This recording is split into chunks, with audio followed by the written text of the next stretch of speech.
एक यात्रा लक्ष्मण जी की हुई थी।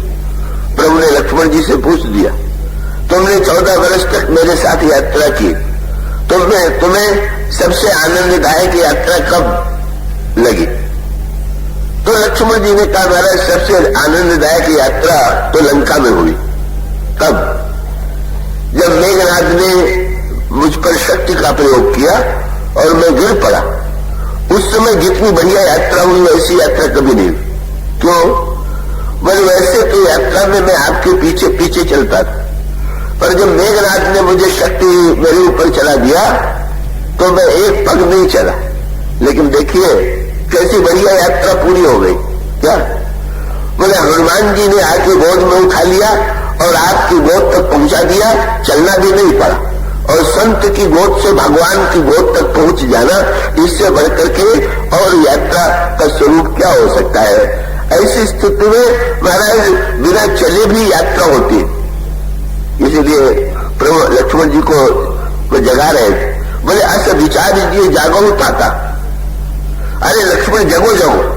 तो प्रभु का बुलाना ये था कि तुमको तो न सोने का तुम्हारा नियम था, मेरे कहने पर भी तुम नहीं सोते थे, और आज मैं तुम्हें जगा रहा हूं और तुम सो रहे हो। प्रभु ने बाद में लक्ष्मण से पूछा, मेरे जगाने पर भी तुम सो क्यों रहे थे? बोले प्रभु जब तक मुझे लगता था कि मुझे कुछ करना है तब तक जगता था, लेकिन जब हनुमान जी ने अनुभव करा दिया कि बिना किए भी सब हो जाता है, तो मैंने सोचा कि अब तो सोना ही अच्छा है। जागने का अनुभव तो बहुत कर दिया, पर सोने का जो अनुभव है अब निश्चिंत था, अब कुछ करना बाकी नहीं। दिन भर कर्म करने के बाद जब तक चलना है, ये पाना है, ये काम करना है, तब तक व्यक्ति श्रम युक्त हो रहा है। लेकिन जब निश्चिंतता आ गई, बोले प्रभु आपने गोदी में सुला लिया और उसके बाद भी अगर मैंने सोता तो मुझसे बढ़ के अभागा कौन? तुलसीदास जी की वो कविता आपके स्मरण ही में होगी। वृंदावन में नाभादास जी के आश्रम में तुलसीदास पहुंचे, थके हुए थे, दुपट्टा तान करके लेट गए। नाभादास जी आए तो पूछा, कौन सज्जन ये लेटे हुए हैं? बोले तुलसीदास। बड़े मित्र थे, व्यंग विरोध में उन्होंने जगाते हुए कहा, उठिए उठिए, आप जैसे संत संसार को जगाने आए और स्वयं सो गए। आपकी जगाने का संदेश लेकर के, जीव को जगाने का संदेश लेकर के आए। तुलसीदास जी ने कहा, जगाने वाले संत बहुत हैं, मैं तो लोगों को सोना सिखाने के लिए आया हूं। और तब उन्होंने बताया, और जब बताते हुए कहा, जागे जोगी जंगम जति जमाती ध्यान धरे, डरे उड़ भारी लोभ मोह कोह काम के, और जागे राजा राज काज सेवक समाज साज, सोचे सुनी समाचार बैरी बड़े बाम के। जागे बुद्ध विद्याहित पंडित चतुरचित, जागे लोभी लालची धरे धर धाम के, जागे रोगी रोग ही वियोगी भोगी भोग बस, सोए सुख तुलसी भरोसे सिया राम के। अब प्रभु जैसी माँ को पाने के बाद प्रभु की गोदी, माँ की गोद में बालक कितनी गहरी नींद सोते। सबसे अधिक नींद आपने देखा होगा छोटे बच्चों को ही आती, और उस नींद का रहस्य क्या है? जो बेचारे बड़े हो गए उनको तो निरंतर ये चिंता खाई जा रही कि अभी क्या क्या करना बाकी है, पर बच्चे को तो दो ही बात लगती है। बच्चे को मां से दो ही नाता प्रिय है। या का जैसे लक्ष्मण जी सो गए प्रभु की गोद में तो उठ नहीं रहे, प्रभु जगा रहे हैं, पर लक्ष्मण जी उठने का नाम नहीं ले रहे।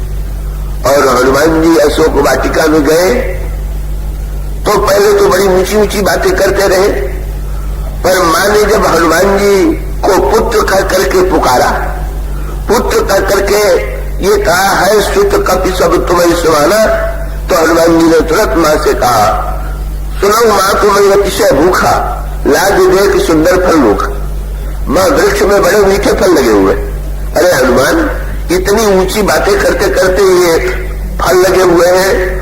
हनुमान जी ने कहा, ऊंची बातें औरों से होती है, मां बेटे के बीच में तो या तो खाने की बात होती है या सोने की बात होती है।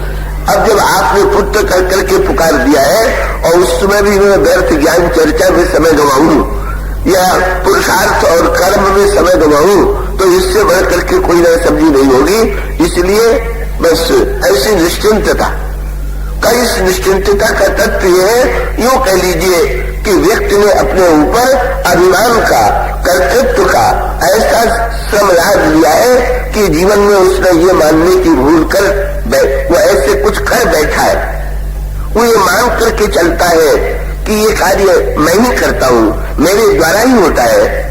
और उसका परिणाम क्या होता है? अगर एक व्यक्ति ये कल्पना करे,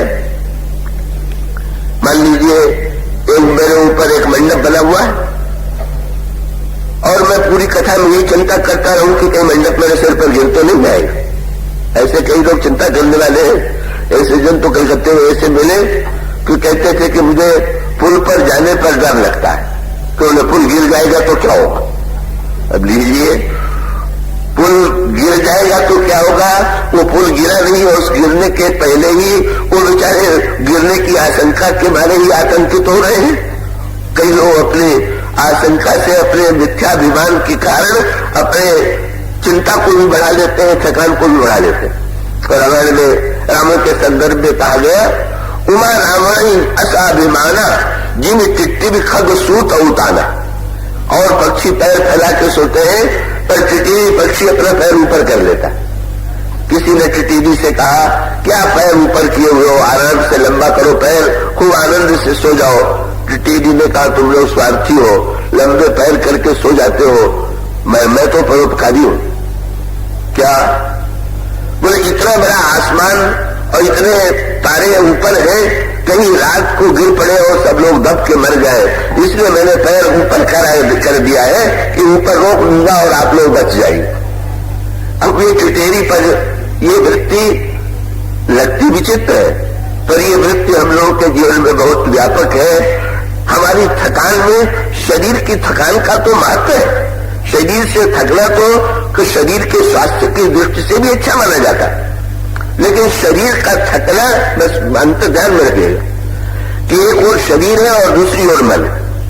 कला ये चाहिए कि शरीर थके और मन न थके, पर हम लोग के जीवन की विडंबना ये है कि शरीर जितना नहीं थकता उससे अधिक मन थक जाता है। तो शरीर के साथ मन न थके, ये कब संभव होगा? उसका सूत्र यही है कि मन न थके। इसका उत्तर यह है कि जब हम मिथ्या बोझ को बढ़ा करके अपने ऊपर कर्तृत्व का बोझ न लाद लें।